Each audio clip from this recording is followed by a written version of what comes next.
A unified method for moral and political legitimacy, reducibility and the natural equality of sovereignty. Adam D. Clarke, independent researcher, United Kingdom.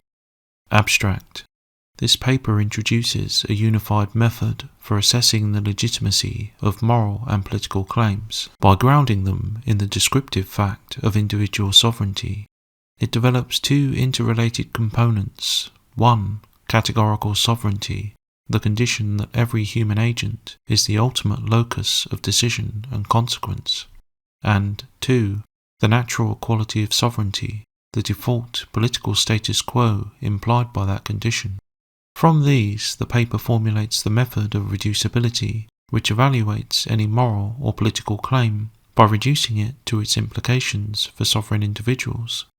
This unified method resolves long-standing difficulties in both domains. It avoids the is-ought gap, exposes inconsistencies in traditional justifications of authority, and identifies the narrow conditions under which state power can be legitimate. The framework also clarifies the structure of implied ethics, natural rights, and the boundaries of collective action. Together, these elements provide a clear and descriptively grounded foundation for legitimacy, offering a concise alternative to prescriptive or metaphysical approaches. Introduction.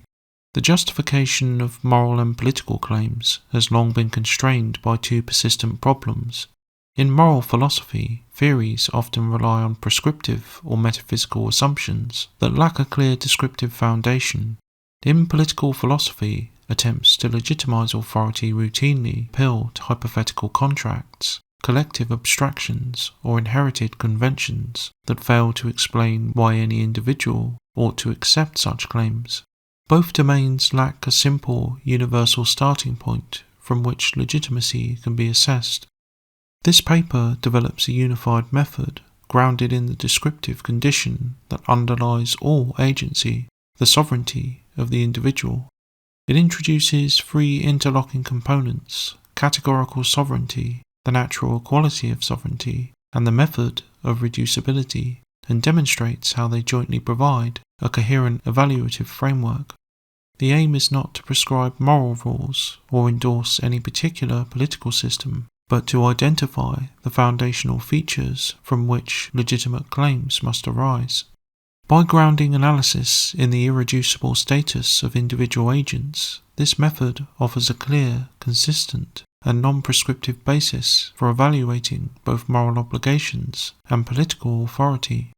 In doing so, it provides an alternative to traditional justificatory models and a descriptive structure from which moral and political legitimacy can be understood. 1. The problem of moral and political legitimacy. For centuries, moral and political philosophy have shared a fundamental difficulty. Neither domain has produced a clear, universally applicable basis for legitimizing claims about how individuals ought to act or be governed. Traditional approaches rely on assumptions that either lack descriptive grounding or fail to justify authority for actual agents. In political philosophy, social contract theories typically appeal to hypothetical agreements that no individual has ever genuinely made. Divine right doctrines locate authority in inherited or metaphysical claims, rather than in the status of the governed themselves. Theories of the general will, while influential, depend on collectivist abstractions that do not explain why any particular individual should regard such constructions as binding. These frameworks attempt to ground political legitimacy in constructs external to the individual, leaving unresolved the question of why sovereign agents should accept such an authority at all. A parallel difficulty arises in moral philosophy. Prescriptive moral systems often rely on intuition, metaphysics, or rationalist imperatives that lack a descriptive foundation. This is reflected in the classical is-ought problem, which highlights the absence of a clear bridge between descriptive facts about human beings and the normative claims made about their behavior. Without a descriptive starting point that applies universally to all agents, moral theories risk either circularity or arbitrariness in their justificatory structure. The problem of legitimacy, then, is twofold. Moral systems struggle to justify why individuals ought to follow particular prescriptions, and political systems struggle to justify why individuals ought to recognize particular authorities. What is missing is a simple, universal, descriptive basis from which legitimacy in both domains can be assessed. Identifying such a basis is the task to which the remainder of this paper is directed. 2. Sovereignty. Sovereignty is the fundamental political condition of persons. As used in this paper, sovereignty does not refer to institutional authority or governed power, but to the irreducible status of individuals as loci of agency. Every human being, regardless of capacity, circumstance, or social position, is categorically sovereign. Each person acts, chooses, forms intentions, and experiences the consequences of decisions, both their own and those of others. Sovereignty is therefore a status rather than a capacity. It is prior to and independent of any institutional arrangement. This categorical sovereignty becomes evident when examining how political systems attempt to justify themselves. Across democracies, autocracies, theocracies, and oligarchies, claims to legitimacy consistently appeal, explicitly or implicitly, to the welfare, interests, or needs of the people, a term that ultimately reduces to individual persons.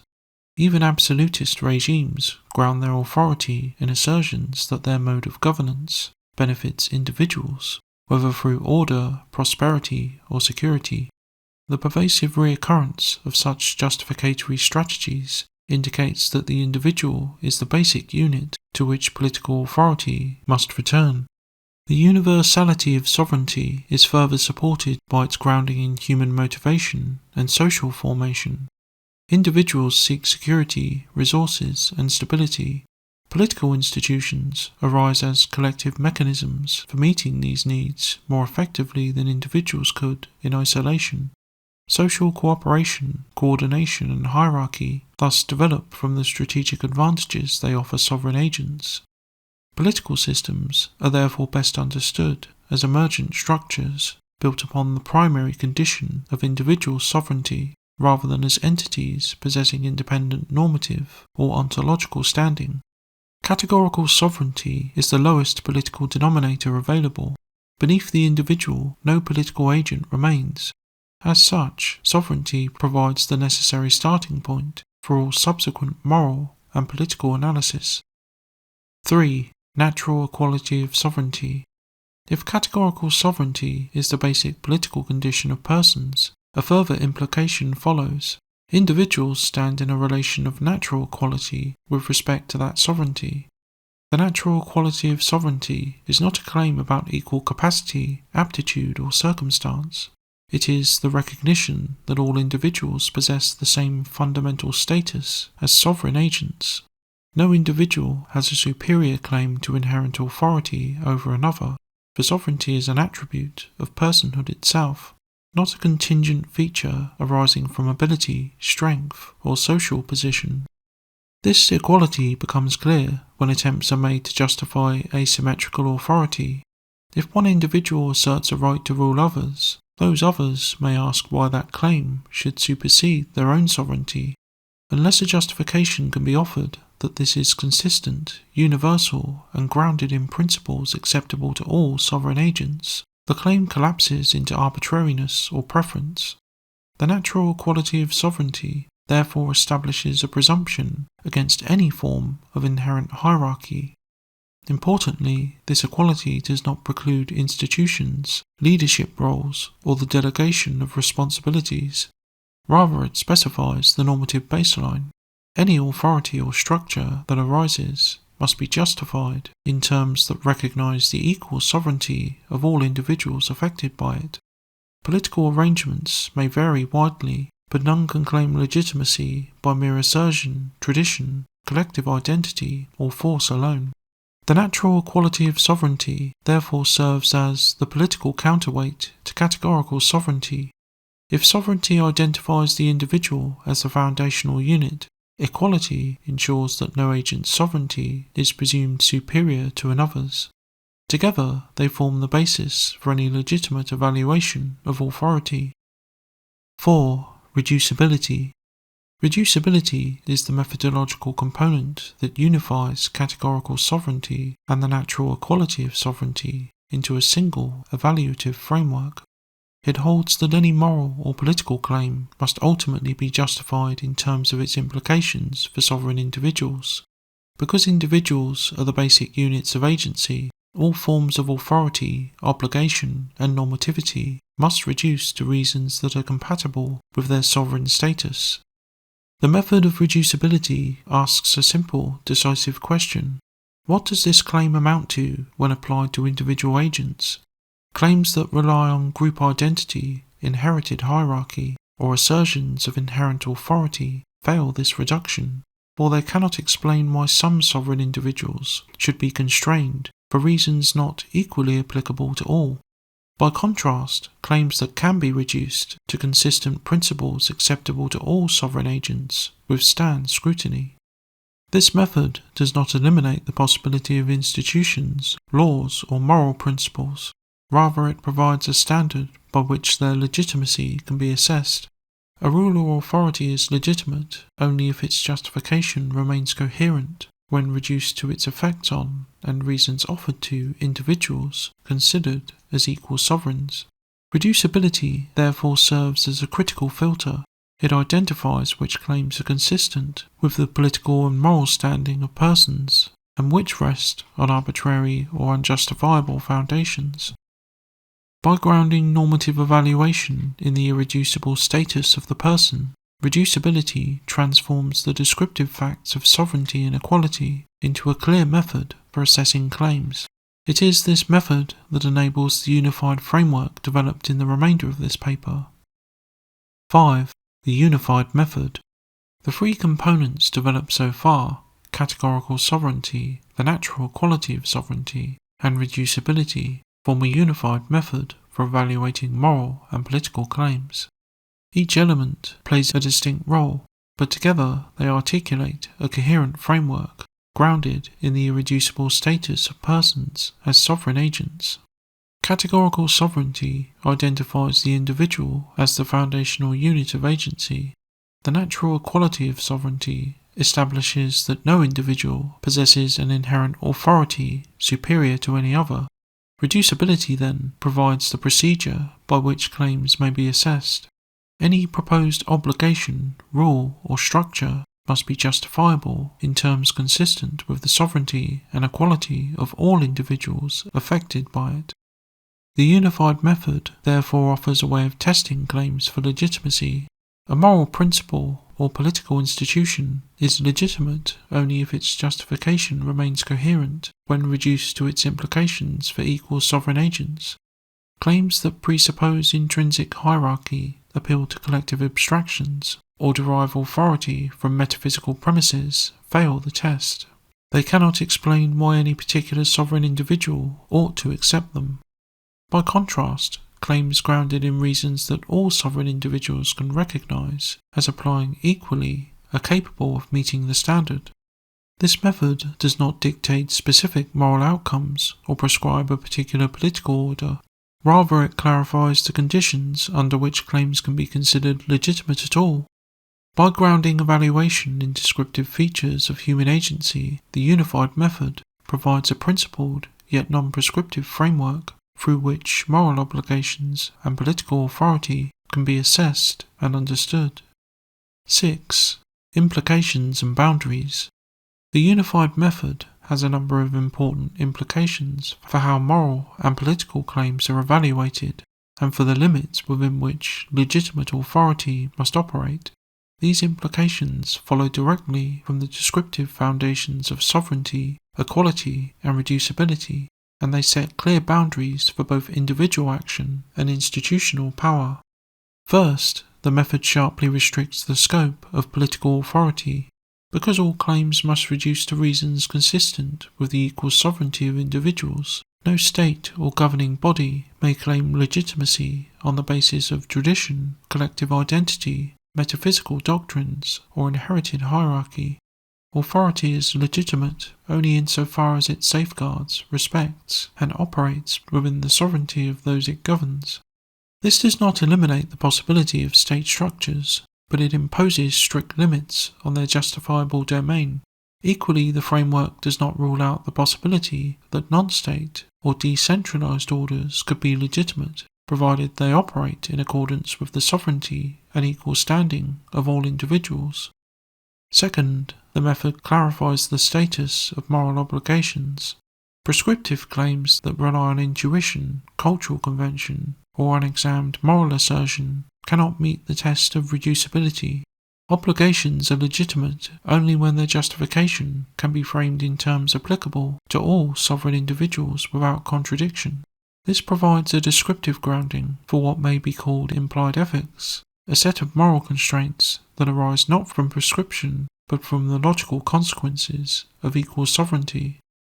Third, the method exposes the limits of collectivist or group-based claims. Groups, institutions, and communities may coordinate and create rules, but such rules cannot override the sovereignty of their members without a justification that all affected individuals could accept. This removes any presumption that collective identity alone carries moral or political authority. Finally, the unified method specifies both what it does and does not imply. It does not mandate a particular political system, nor does it forbid state structures. The descriptive foundations are compatible with a range of institutional arrangements, provided they meet the test of legitimacy.